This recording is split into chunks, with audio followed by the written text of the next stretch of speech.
Om Ajnanatimirandasya Jnananjana Shalakaya Chakshurunmilitam Dhena Tasmai Shri Gurave Namah. I'm really deeply touched that you're here tonight and to be here with some of my dear friends, Dhanadhar Swami, Kaustubha Prabhu, who I could just say right back at you. And the very fact that you're here, that you've taken your time, you can be elsewhere, to give your attention to this is really an indication of your level of advancement in spiritual life, to give focus. It's not, people like to see things blow up and cars running off the road and going round and round and lights flashing and stuff. But those who are spiritually balanced or eager to advance on a more subtle level, to sit in a room and discuss topics, spiritual topics, takes a certain kind of acumen. So I always feel deeply appreciative, and especially with you here at the Bhakti Center. It's a rarefied atmosphere. So my deep gratitude to all of you. Hare Krishna. So let's, if you're up for it, chant the Maha Mantra for a little while. There's a directive given by the great teacher of Bhakti, Jiva Goswami, that whatever kind of endeavor you make in Krishna consciousness should be preceded by the chanting of the spiritual mantra and ended with that also. So if everything doesn't go well in the middle, at least you didn't lose anything. I'm going to start with a mantra, which is a mantra of gratitude, a prayer of gratitude to my spiritual teacher. And then just after that, a mantra that is honoring the incarnation of Krishna, who brought the chanting of God's names and made it available to the whole world. Sri Chaitanya Mahaprabhu and the associates.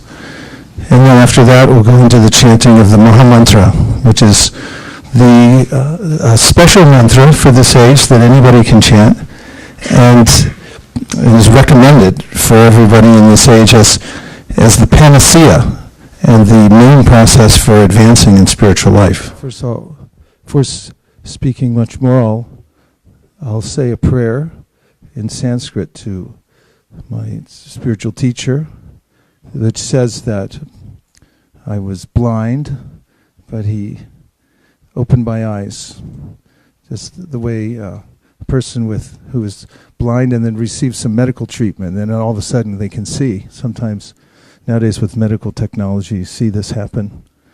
I've seen videos of this person seeing for the first time, how grateful people are. So it's an ancient mantra. It goes, Om Ajnana Timirandasya Jnananjana Shalakaya Chakshurunmilitam Yena Tasmai Shri Gurave Namaha. And this offering obeisances is the spiritual path. Means to inquire submissively from those who are more advanced and then can help us. There's a recognition in that there is somebody more advanced than me, and that if I'm submissive and open, then I can receive something very valuable. It's a matter of having an open heart. And tonight, we have just a short amount of time, but while we're here together, I'll just make a few points from my realizations and experiences about various keys that I've found to fulfillment in my own life. It's important to have keys or principles that you can keep coming back to. And in the hurried lives that often we live, we can be distracted in various ways and then forget about the various principles that actually help make us feel fulfilled, or we forget even that that's a goal of life, to be fulfilled. I'm often looking, what's the next thing to do?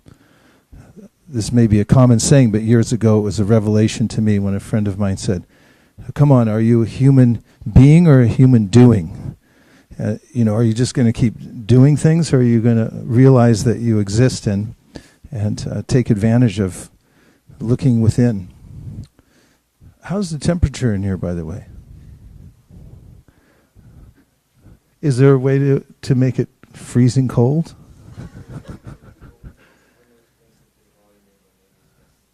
Yeah, air is good. It helps nourish the brain.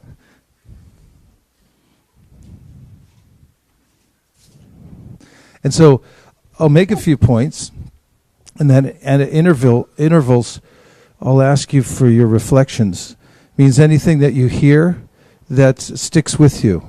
If you hear a point that sounds like something you could take along with you,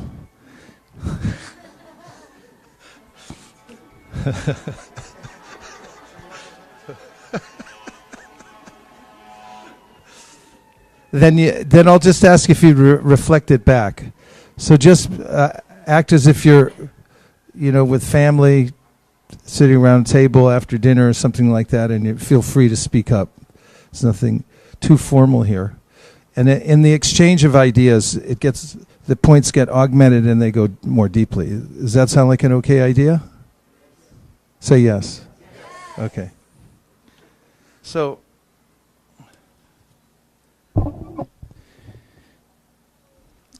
first of all, fulfillment indicates that there's something to fill up. And this is a concept I often think about, how each one of us is a container. We're walking around and we hold things inside of us, not just physically, like, we drank water and we're carrying around a belly full of water, but on a subtle level, we do carry things around. And they are contained within a certain area, whether they're mind or sometimes we say within the heart. Even in poetry, we say, you've filled up my heart and so forth. It's definitely a concept that we're familiar with about being containers.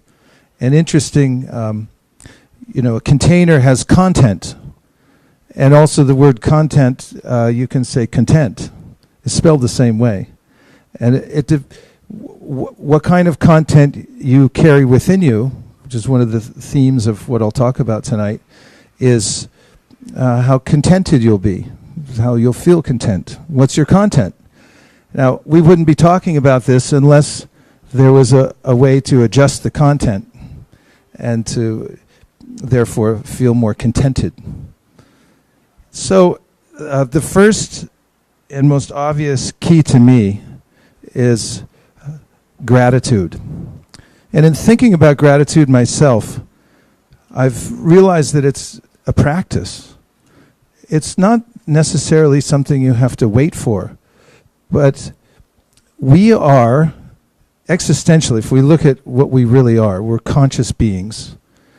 I'm sort of skipping over a lot of philosophy because we don't have a lot of time, but we are conscious beings, and as conscious beings, the Vedic texts, the texts on bhakti, say that what we are is little appreciators.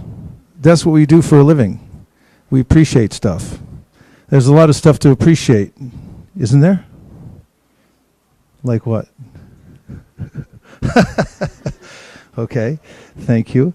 And what else? What else do you appreciate? You nodded your head. Just being here, being alive, or being here?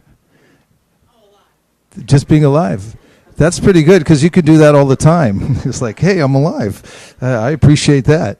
That's nice too. Oftentimes, when we're just about, we think we're not going to be alive, and then we are alive, is when we realize the value of being alive.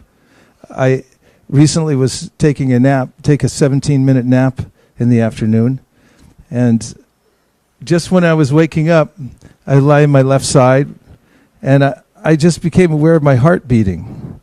And I was sort of in that half sleep and waking up, between sleeping and waking up, halfway state. And I started having a conversation with my heart. And I was saying, thank you very much for doing what you're doing. And he spoke back to me. And he said, well, you're welcome, but you really don't have to thank me because it's my duty. I've been asked to do this. But then he said, I can be asked to not do this at any time. I just want to remind you. And it was a profound experience, actually, because I felt a personal relationship with my heart and an appreciation that he was doing a duty. And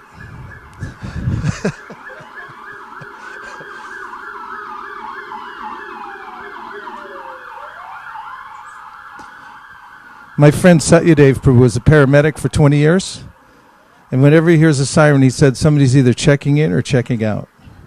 He also told me that, I said, how many people did you save in your life? He said, I never saved anyone. He said he saw so many times that people who were supposed to die lived, and people who were supposed to live died. He said, all I did was prolong their suffering in many cases, by keeping them alive. But this is much to the point. We don't have a lease. We didn't sign a lease. At least I don't remember doing that. Do you? When you were born? Did they give you a little pen? Or ask you to put your baby footprint on a little thing? Here, stamp here, here's your lease. Here's how many years you have here. So in talking to my heart and thinking about, this could stop at any second, there's a kind of alertness that came into my mental system that this is real and this is special, that I'm here and that all this is going on. It's really a gift I've been given. So I really appreciate your point about you appreciating just being alive. So my point is that gratitude is a practice. In fact, in the most famous of all bhakti texts, the Srimad Bhagavatam, the teacher Shukadev Goswami begins by pointing out to his student Parikshit, King Parikshit, all the ways that one can look at the universe and be appreciative. Just seeing that. You all vote if you change your minds, or actually it was my idea, but all the ways you can look at the world and appreciate that something's being done for me. In fact, it's one of the ways to realize that there's a benevolence about the universe. I mean, avocado is my favorite food in the world, and it's something when I look at it, I marvel at it. Who made packaging like that? I don't want to go into all the details, and I'm not a product designer, but I know a good package when I see it, and that's a good package. And what's inside, and then you go through that. There's nothing tastier and more nutritious, by the way, than a avocado. But when you get inside, there's a seed. I mean, who thought of that? And that's a gift. It's really a gift. And when I'm looking at the world from one item to the next and seeing the gifts, seeing everything as a offering, it's something that's unique and wonderfully presented, and who thought of it, and why is it here? Why is it available to me even? This instills a sense of gratitude. And my contention is that when we're in gratitude, it doesn't matter what other kinds of things are going around us. It doesn't matter what we have at the moment or don't have. When we feel gratitude for what we do have, or even a tiny molecule of gratitude comes into our heart, then we feel content in that very moment. And it's something that we're asked to cultivate in the bhakti scriptures. In fact, this gratitude is the doorway to take us to the connection to our original divine source, Krishna, the Supreme Personality of Godhead. That this is the first key to inner fulfillment. So there's a couple subtle points to this.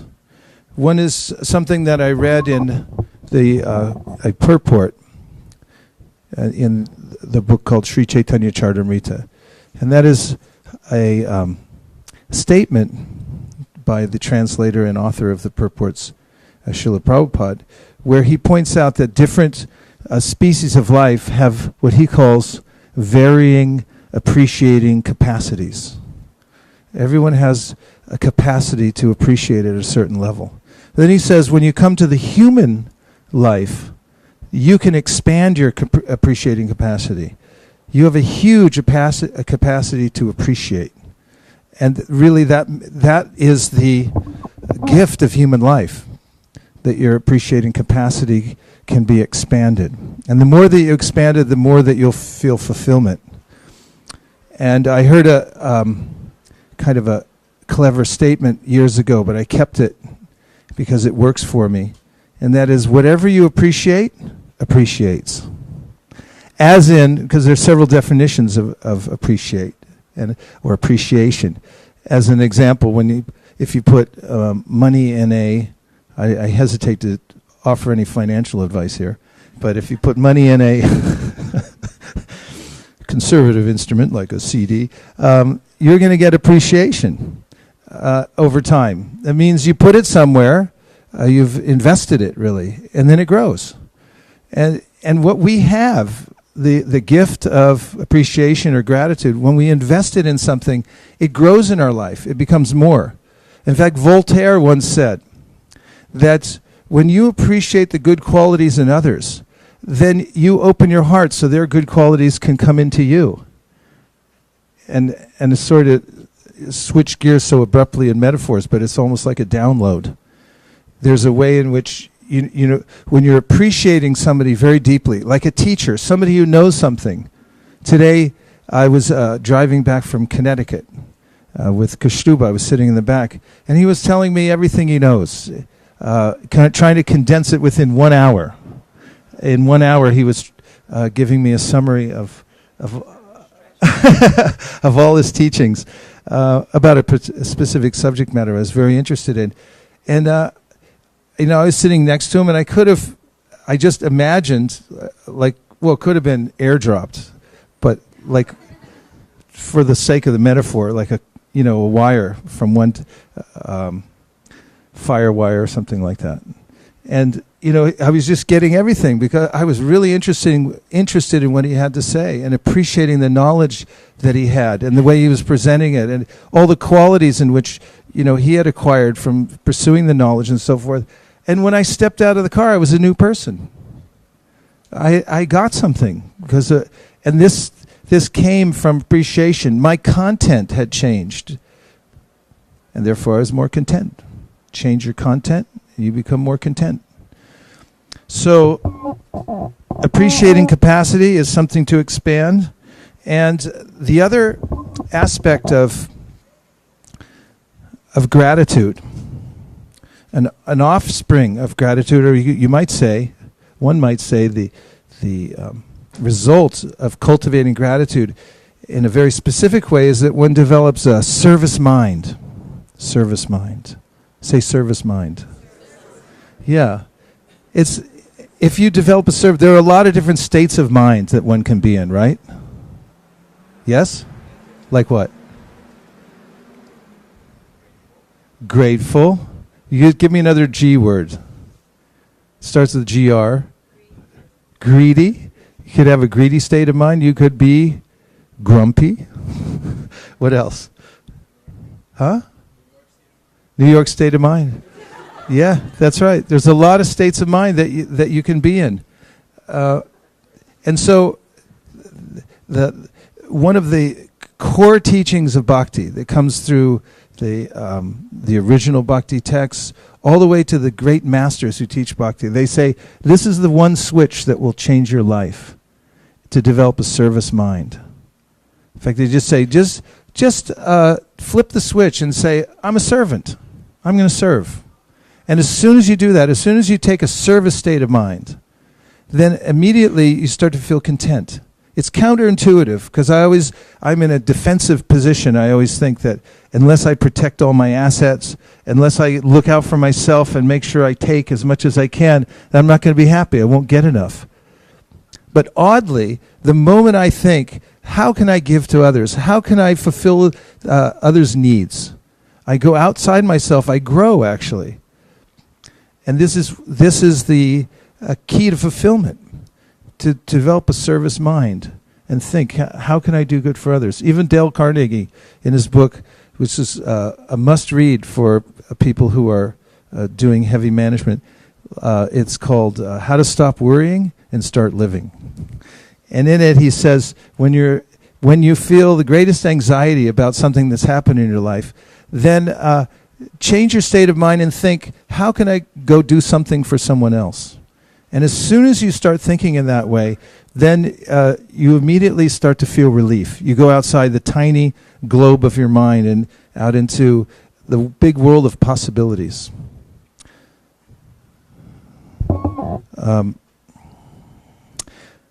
Next are a few things to drop off and let go. One is to abandon envy. Envy is the opposite of appreciation. There's a way in which I think, why does this person have it and I don't? Don't cheat yourself.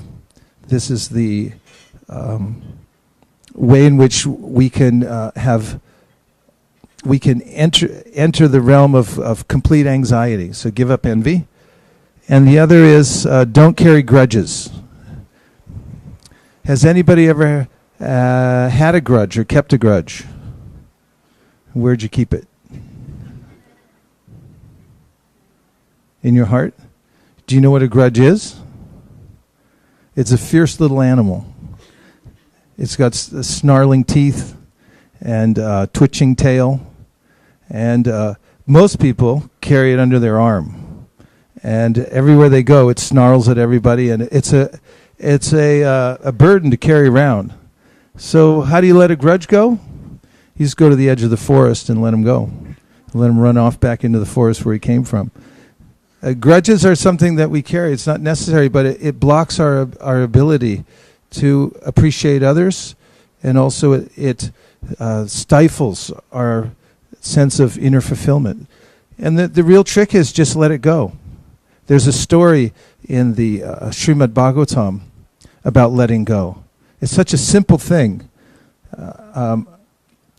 There was once a hawk, and it had found a piece of meat, and it was carrying it up into the air. And just as it was getting altitude, two larger hawks assailed it and grabbed onto it and said, "Give it up or die." And so there was a sage down below, and he just happened to be watching this happen. And the smaller hawk just let it go and then flew away free. And the sage who was watching this then thought, okay, that's how you do it. If you've got some attachment that's weighing you down, or some grudge, or some sense of envy, well, let it go. There's no one that says you can't let it go. And then finally, in the category of gratitude, that be appreciative even of, this is a more advanced level, but try to be appreciative even of frustrating situations, or when you're given a test in life, a challenge. Does that ever happen to any of you? 3 people. 1, 2, 3, 4, 5, 6, 7, 8, 9, 10. And I heard, this is another mantra I learned. I was listening to an interview, and this man was from Oklahoma, and a very intelligent, scholarly person. And he was speaking to the interviewer, and he mentioned, he said, "We Okies," he said, he called himself an Okie. And the interviewer was being careful to be politically correct. He said, oh, you can't say that, because people might take offense at, an Oklahoman being called an Okie. And so the man said, "Oh, well, I am an Oklahoma, but I understand what you're saying." And then he said the mantra. He said, "I live to be corrected." And then he continued. And I appreciated that very much, that mantra, that one can take that with one anywhere in the world and see that whatever situation comes up, take it as, I live to be corrected. Not that we let somebody bully us or we don't take care of things that need to be attended to properly. When there's some transgression, one must do that methodically. But one can still take the lesson from it and appreciate that this was for my benefit. Even in states of frustration, when frustration comes, it is an opportunity to see another alternative that I never saw before. And if it wasn't for frustration, I wouldn't have seen it before. This is the first key in my on my keychain to inner fulfillment, gratitude. And now we'll take a few reflections from this first category. Anything that you heard that stuck in your mind about this first key to inner fulfillment, gratitude, or any of its subtle points that went with it.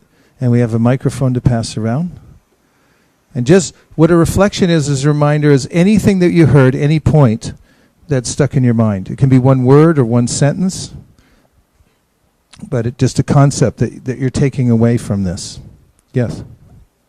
Upgrade your content to more content. Yes. Upgrade the content. We are containers. Our hearts are containers. Our minds are containers. So if you want to feel more content, then change the content. Thank you. What else?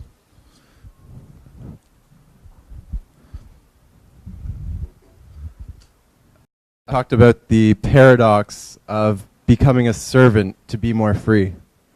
Yes, thank you. Can you say more about why that's a paradox? Or what a paradox is, or anything else? Yeah. Well, most people, they feel a servant position is a position where, you have no control, no freedom. It's a very kind of low position, traditionally speaking. But by accepting the servant of a position, you don't have to worry about yourself anymore. You're free to serve others, and I don't know what to say. Yeah, it's just that one point.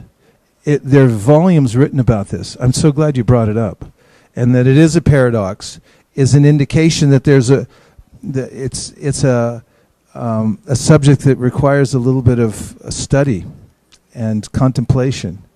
So thank you for bringing that up. But it is a place in which our great teachers say that if you just flip the switch and say, I'm a servant, then you'll notice immediately the change in your sense of fulfillment in life. This is a fact. Thank you so much. A few more. Yes.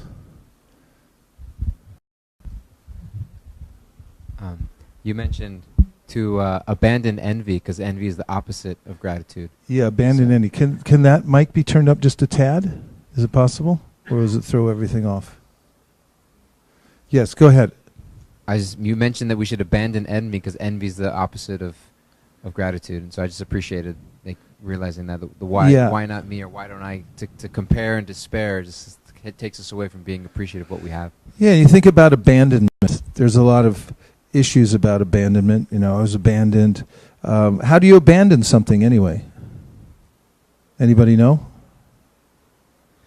What do you do to abandon something? What? Go to the edge of the forest and just walk away. I mean, you see something abandoned, it's not that hard, really. It's like it was abandoned. What did you do? I just walked away.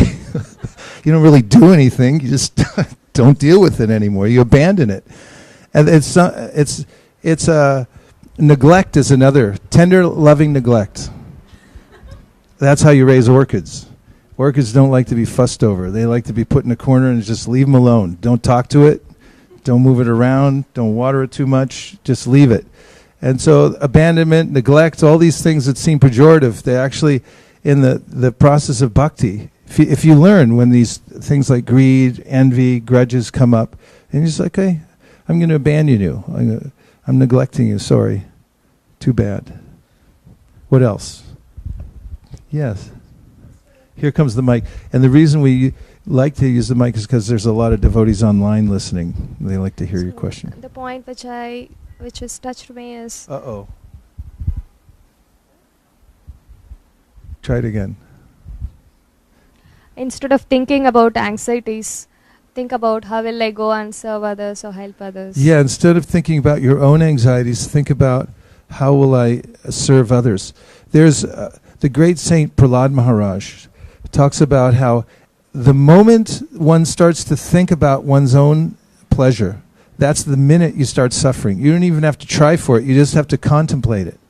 And the opposite is true. Bhaktivinoda Thakur says, the moment you start thinking, how can I serve my original divine source, Krishna, the Supreme Personality of Godhead, and all the others who are his dear parts and parcels. And as soon as you start thinking like that, then it's a switch is flipped, and now you start to feel happy.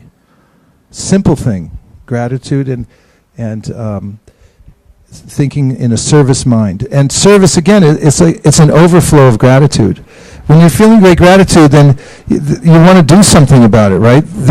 You move from this state of just sheer appreciation, then it reaches a certain level, you can't stand it anymore, and you want to go out and demonstrate it, like how grateful you are. You just, let me serve somebody. I want to serve the source of these gifts that I'm getting.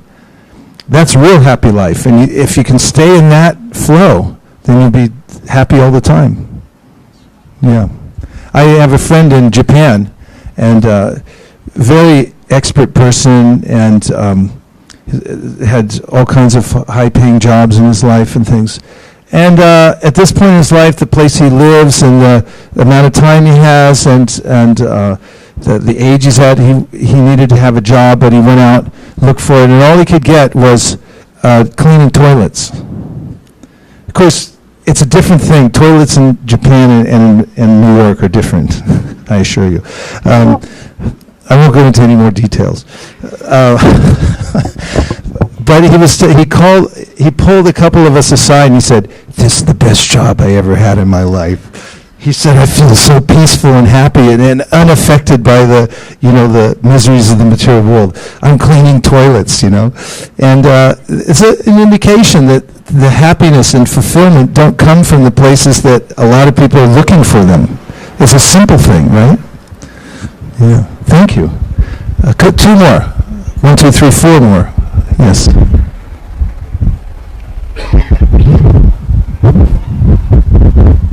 You were speaking about how you like avocados, and you mentioned that they have a perfect package. Yes. You can make a better package. And then you said the most charming part. And inside there's a seed, and that's a gift. It's heartwarming, isn't it? I mean, you see such a gift. If somebody gives you a gift that's perfectly packaged, my sister, she passed away a few years ago, but when she gave gifts, you could not, the packaging was beyond compare. It was so, perfectly selected, perfectly put together. You didn't want to open the present. It was so nice, everything she did. And there's just so much, when you get that, everyone look goes, who did that? This is amazing. It feels such appreciation for someone who went to the trouble to put it together like that. But if I look around and shook it over the sun and says, look at nature. Who packaged all this for you? Who put that,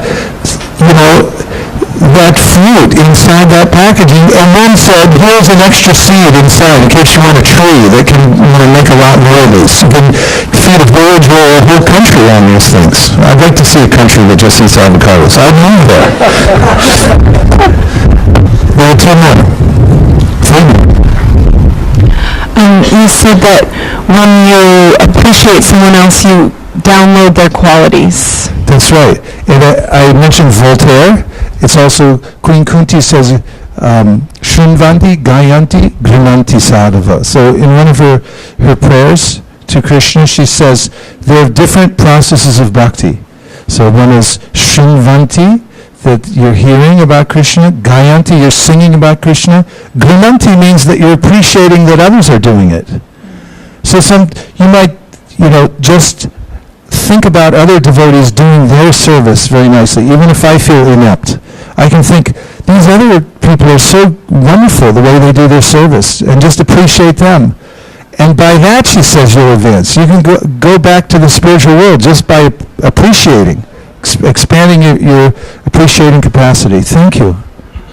Who's next? Yes. I'm appreciating your point.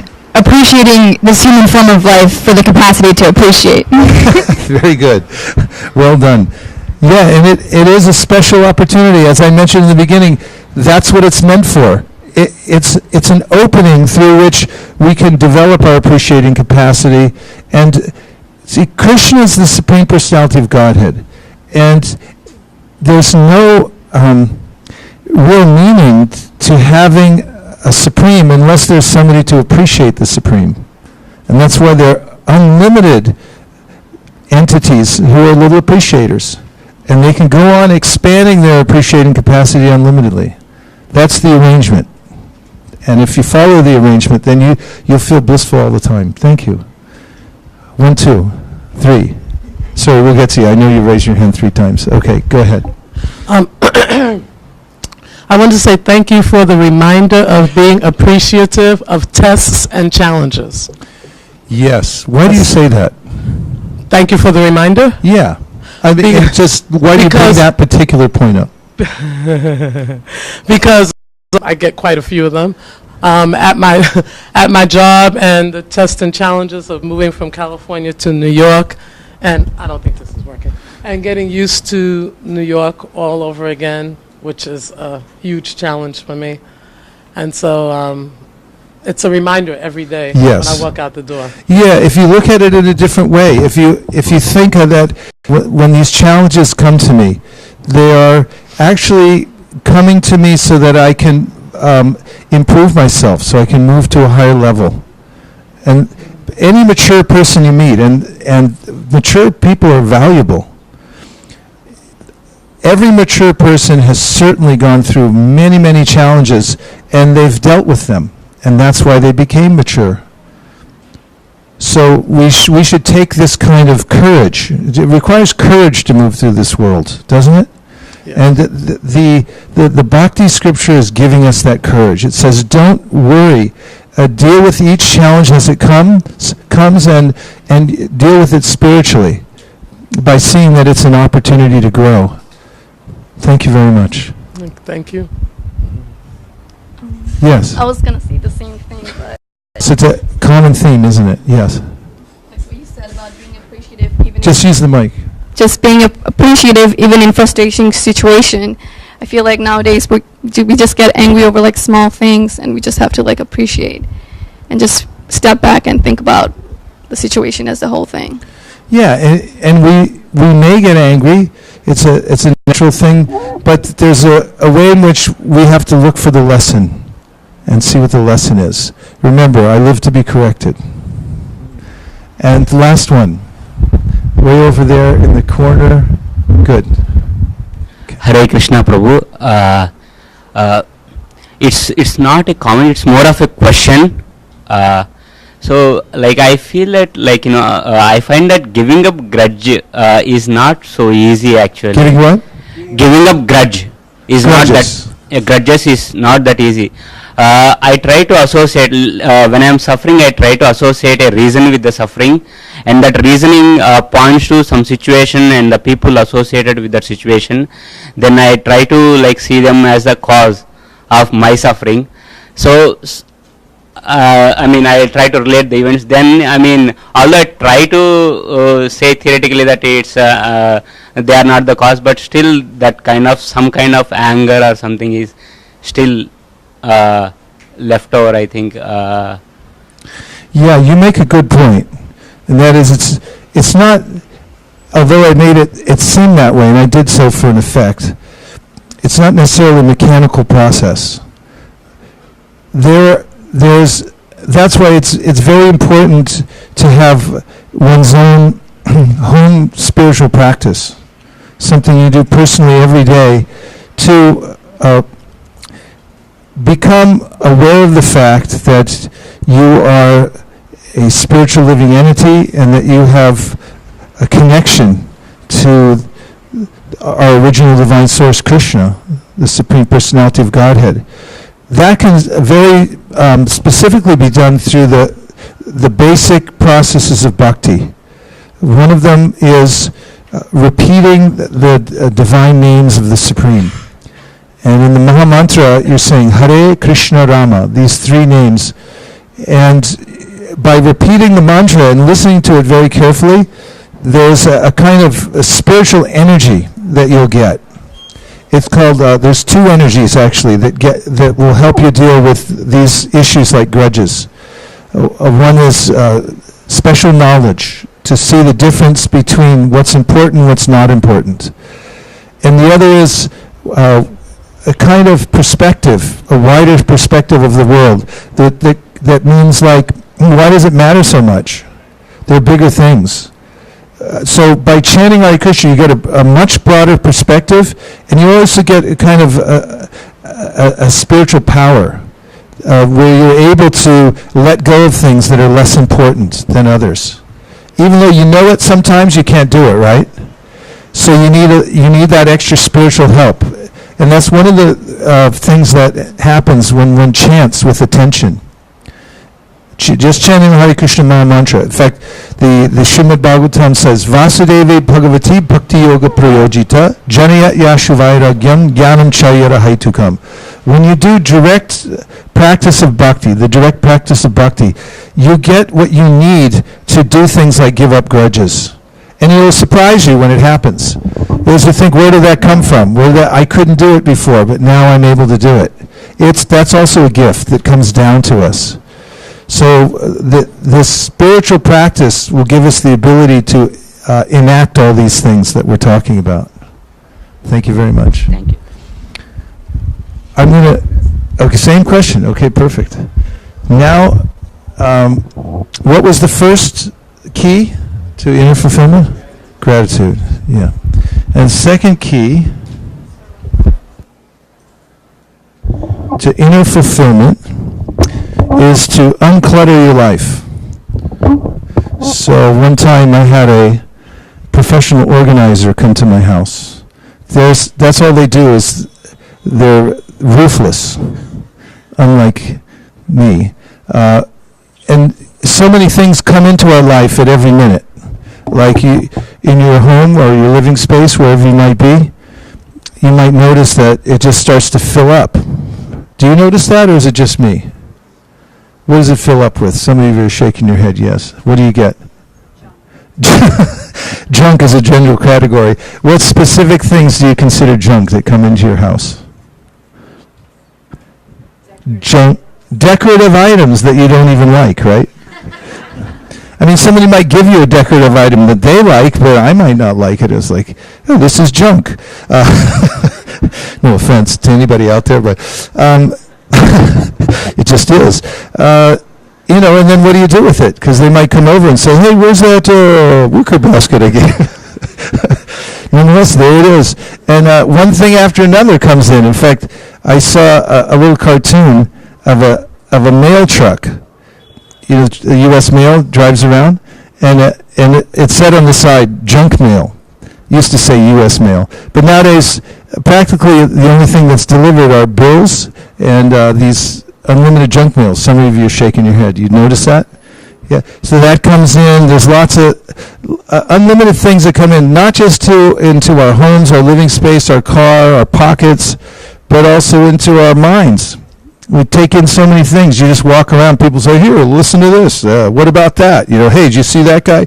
And next thing you know, you got junk in you. So one of the items that Rupa Goswami, the great master of bhakti, says is important to the practice is to unclutter your life. He calls atyahara. Actually, the word means extreme eating. It's like an Olympic sport. Extreme eating or extreme collecting. So atyahara means that you have to unclutter your life. Get rid of the stuff that you don't need. And so this professional organizer that came into the house, she was looking around our office. And she said, you know what that is? And this and that? She said, do you need this or this? And no, we don't really need it. He said, all this stuff together is what you call visual noise. It's in your purview every day. You don't even notice it, but it's slowing you down. It's a cacophony of visual sound that is actually disturbing your consciousness and preventing you from focusing and appreciating what's naturally around you. It's just too much. So, externally, it means you have to be very careful to prioritize what you actually need. Get rid of the stuff you don't need. There's a lesson in it. I often see I can't live without this. What if I get rid of it? Okay, so finally, somehow or other, I get rid of it. And then, you know what happens after that? I'm still alive. That's a revelation. It's like, I got rid of it. It's like, I lived. You know, my mind was saying, if you give that away, you're going to really, I don't know what's going to happen. But I give it away, I get rid of it, whatever, it's gone, and I feel better, and I'm still alive. So if you practice this, you know, get rid of things you don't need, and see if you're not still alive. There's a sense of fulfillment in that, because you start to think like, well, I don't need stuff. It's not so much what I have, it's what I am that really counts. And when you can be self-contained, you know, like everything I need is already here within me. And I have a mantra I can carry around, that's enough. Just keep the mantra. Everything else, you start distancing myself. Unless I really need something, then it becomes a burden to me. And those things you need, it doesn't mean if you need lots of stuff, keep lots of stuff. But don't carry around things you don't need. So now what about the internal things that we pick up? Here's a technique that works very well for me, because I notice that in any given moment, my mind is going between two realms, and one of them is the realm of anxiety. And I wondered, any of you ever enter into that realm? 1, 2, 3, 4, 5, 6, 7, 8, 9, 10.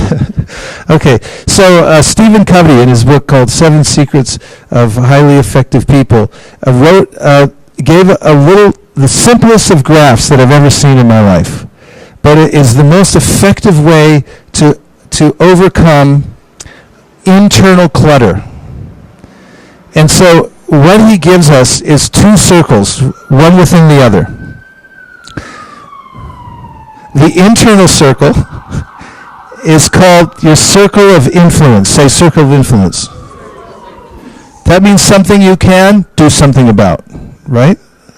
How many things do you think you could do something about in your life? Very few. It's a smaller circle. And now, outside the small circle, there's a huge circle, and that's called my circle of concern. Now, his point is, when you move outside your circle of influence in your mind, and you go into the circle of concern, this is the cause of anxiety and loss of fulfillment in life, because there's nothing you can do about it. And if you categorize things, you look at them very carefully as you move through the world, moment to moment, analyze how your mind goes into the anxiety mode, and then say, is that in my circle of influence, or isn't that in my circle of concern? If there's something you can do about it, then go ahead. And if there's nothing you can do about it, then let it go.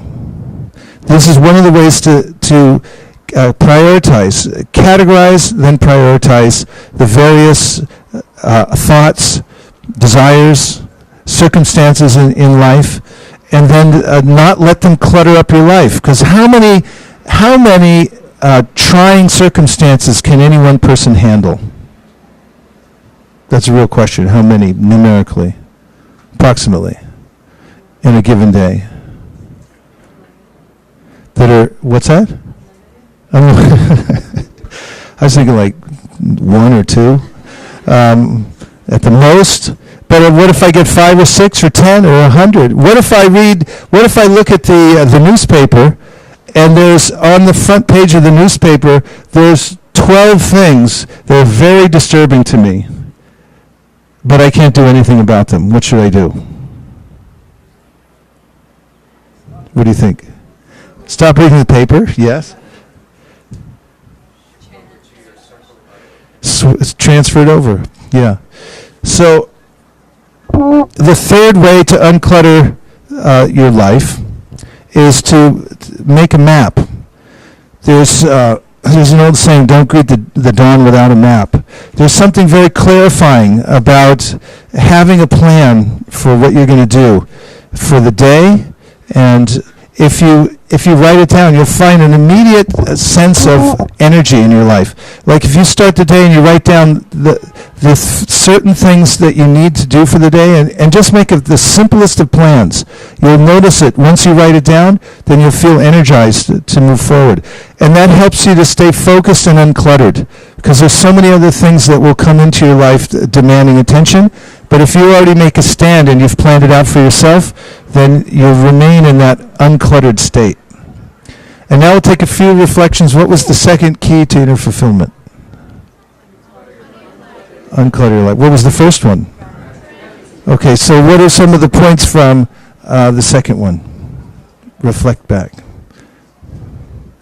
Tell me 3 of the points. Yes. Here comes the mic.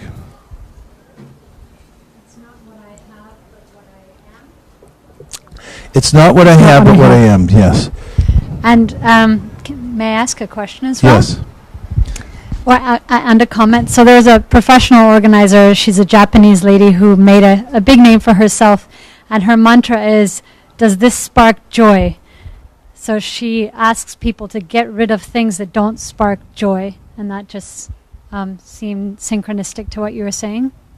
And then my question is, what if we're good at making plans to meet the day and not very good at finding the discipline to follow through with the plans that we have? Well, it's a discipline just to write them down. It's often that once you write them down, it might. One way is that it can become overwhelming, perhaps. I mean, you have to really look at the reason why you're undisciplined. Oftentimes, we're undisciplined for various reasons. So everyone has a different reason. Do you know why you're undisciplined? Why you can't get things done that you wrote down? I think some of it must be laziness. And the other, I just can't seem to connect. No. The microphone has to be on. Otherwise, the people at home can't hear it. Hold it close, because it's really low volume. So laziness. That's better. And the others I can't seem to connect. Why? Laziness is also a broad category, but I can give you my personal realization about laziness, procrastination. Oftentimes, let's say I have 3 things to do, and I just don't want to do them. There's a reason for it. Oftentimes it's because I don't know what to do next. And if I figure out what it is I have to do next, instead of what the outcome is, which seems very difficult, then I can at least start moving forward. So if you start moving in small steps, it makes things a little more believable that you can do it. Take the next step that is moving towards that. Like, for instance, if I'm sitting in my room and the place is a mess, and I think I should clean this up or even write it down. But then it's too much. I just think, like, I don't feel like I don't have time to clean this whole thing, or I don't even feel like moving. Then instead of trying to clean the whole room, I just pick up one pencil. It's like, okay, I'll make a deal. I'll just pick up one pencil. How about that? And that's even hard, right?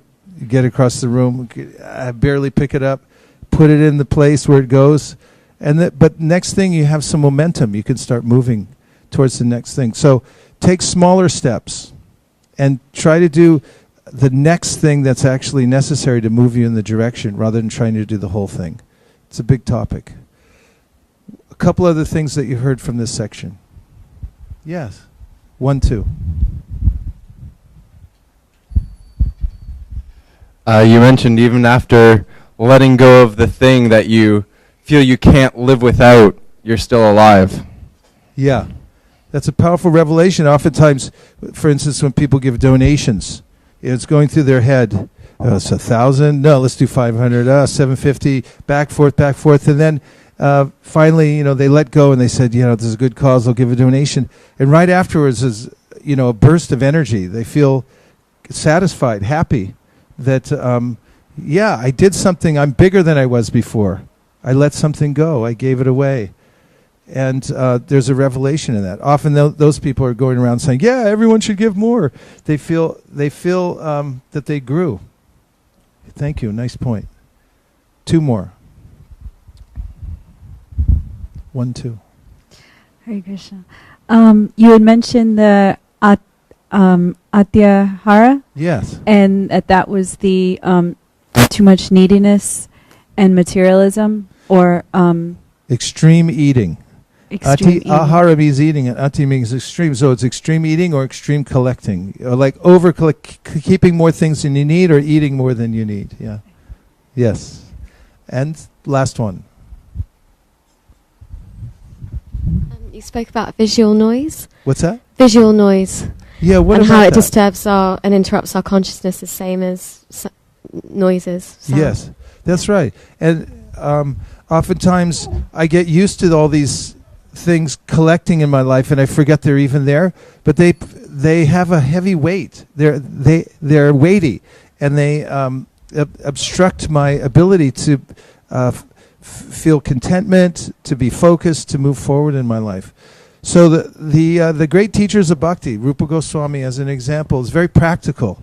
He says, unclutter your life, and you'll start to feel naturally more contented inside by being clean, uncluttered. So that's the second key to inner fulfillment. What was the first? Correct. Second? And the third has to do with attention. I like this subject matter. It's almost an omnibus subject for me because it applies in so many places, including how we're feeling fulfilled. And let me just tell you why attention is so interesting to me. It's because I don't exactly even know what it is. You talk about attention. We talk about it all the time. Like, what's a phrase you use to talk about attention? Pay attention. What does that mean exactly? There's a value to it.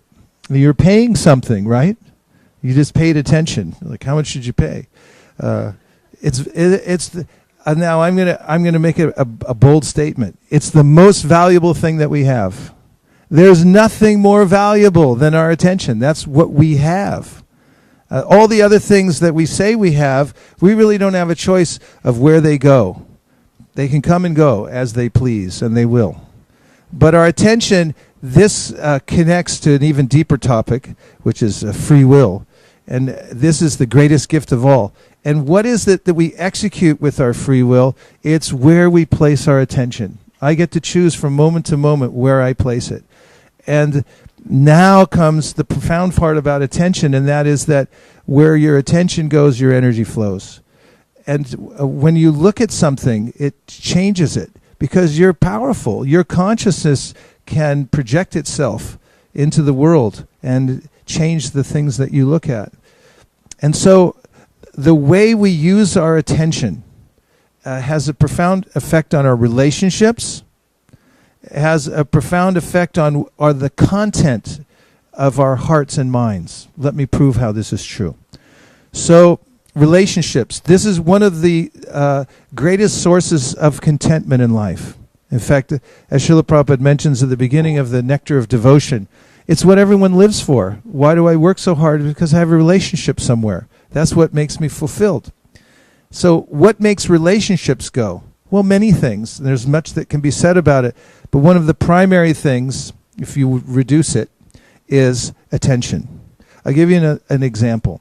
I was at a very tedious meeting in India earlier this year.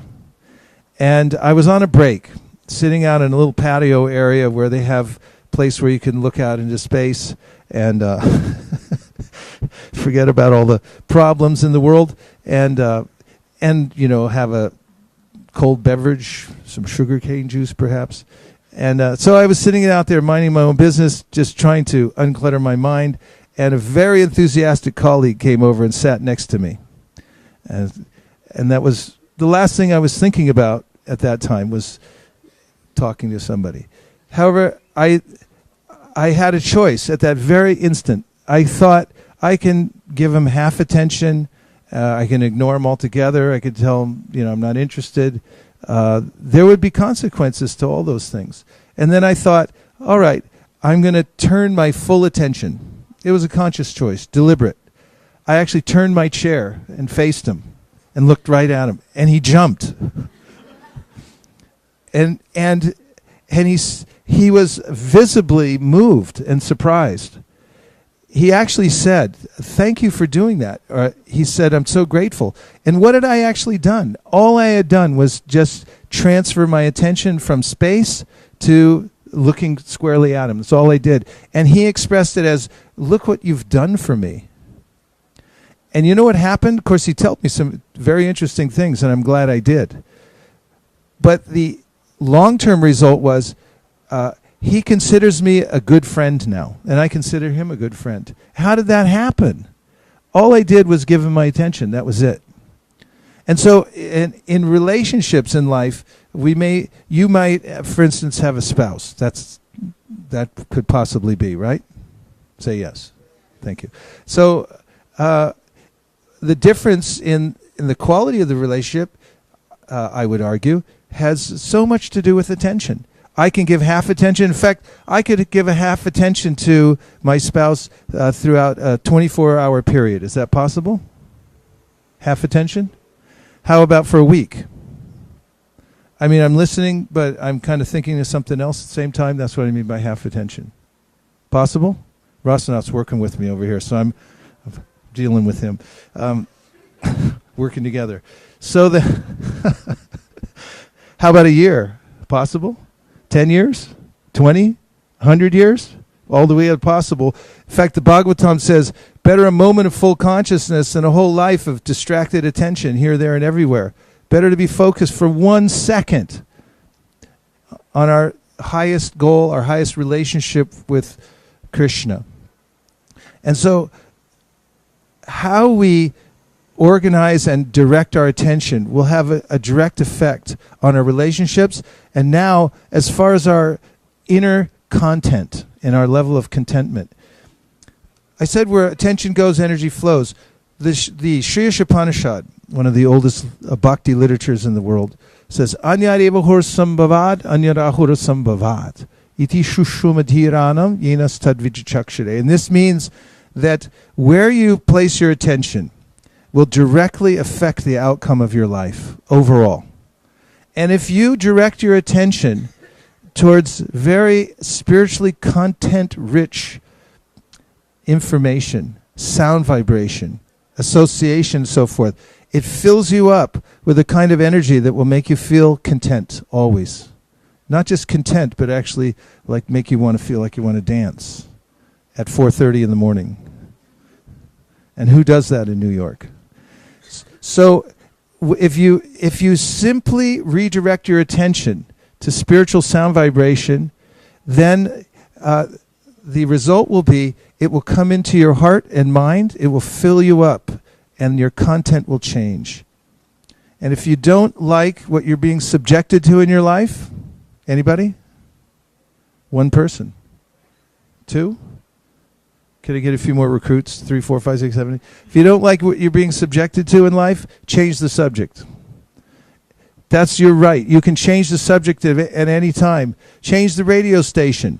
Change the topic of conversation. Change the reading material. Just change the subject. Change where your attention goes, and you'll find that your level of contentment will drastically change as a result of where you place it.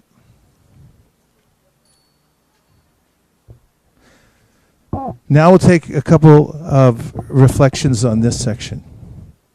Or any other for that matter. It's open season because we have 5 minutes left. So please reflect back anything that you're taking away so far from this. If you walk out of here and somebody grabs you by the arm out there and says, what was that guy talking about in there?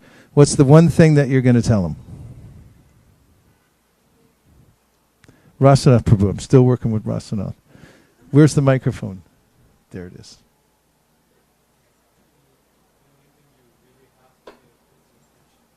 The only thing you really have to give is your attention. Is it on now? The only thing... Now it's on. Say it again.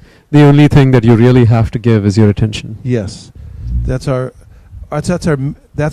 main, going out on a limb, only asset is our attention and where we place it.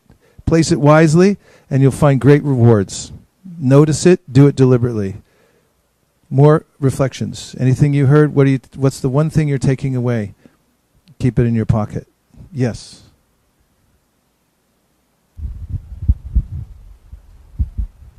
Hare Krishna. I wanted to ask how we can understand where we have to put our attention, because there are so many different things which seems important. So in the practice of bhakti, the great masters have gone out of their way to catalog the places where you can put your attention. So there's 64 main places, and they're all nice. Good news. None of them have to do with walking on coals or lying on a bed of nails or tying your arm to a tree for 10 years or something like that. He told me today about yogis, they keep their arm up for 10 years, to overcome desire. You don't have to do that. They're all sweet, nice. They all have to do with singing, art, music, cooking, stuff we like. So 64 items, right? And then Lord Chaitanya, foreseeing that human beings are busy and they like things neatly packaged, he said out of the 64 there's 5. And that has to do, number 1, repeating the names of God in the form of the mantra. That's one thing. Then he said, come and see the deity and worship the deity. Next is hear Srimad Bhagavatam. These are very specific things that are saying put your attention here. Associate with devotees and live in a holy place. 5 things. And then he said, okay, if that's too many, then just do the one. Chant Hare Krishna. Chant the mantra. So the Shastras, the great teachers, Krishna, they give very specific places where you can do it. And Bhakti is very specific. It says, do this, these things. And you don't have to do them all day long, especially if you're all busy. But if you do them once every day, that'll be sufficient to get an infusion that will change your life and change the content of your heart. Have time for 2 more. Yes. Mike's coming back.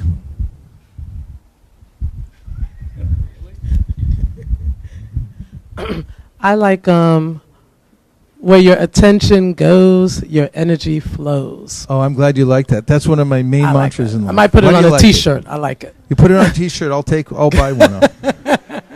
Yeah, where attention goes, energy flows. Everyone say. Attention goes, energy flows. Yeah, and this is the best time management tool that you can have. Just remember, wherever you're placing your attention, your energy is going to go in that direction. Decide. You get to choose where you're going to put it. That's your asset. That's your main asset. Decide where you want to place your attention. Plan ahead and say, this is where I'm going to place my attention. Something else comes up to distract you, say, no, I'm not going. I'm going to keep my attention right here. And that's where your energy is going to go. So Krishna says in the Bhagavad-Gita, Yanti deva vatave devan pitran yanti patir vata bhutani yanti bhuteja yanti mam yajino pimam. He says you can go wherever you like. You're free to move about the universe. There's unlimited places that you can go. You're a free soul, actually. But all you have to do is place your attention there. He said you place your attention on going to... anyway... He names various places in the universes that you can go, various destinations. You can fill in the blanks for yourself, but wherever you place that, that's why in Bhakti there's a specific and deliberate way in which we put our attention in the spiritual world, those images from the spiritual world that we see here, and the altar, and all these things, if you keep your attention there and you keep coming back to it, that's where you'll go. And that's the point Krishna says in the Bhagavad-Gita. It's up to you. He doesn't condemn anybody. He just lays it all out. See, here's all your choices. But if you make this choice, then you'll be happy. We thank you very much. Yes. Last point? Yes. Okay. Last point of the night. We still have 40 seconds.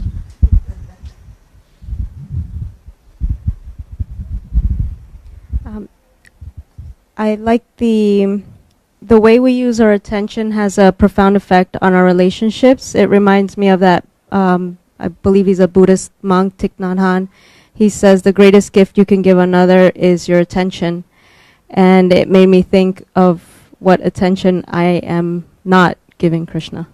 Now we see why we gave you the last word. That was so articulate and helpful for us to take away. Thank you very much.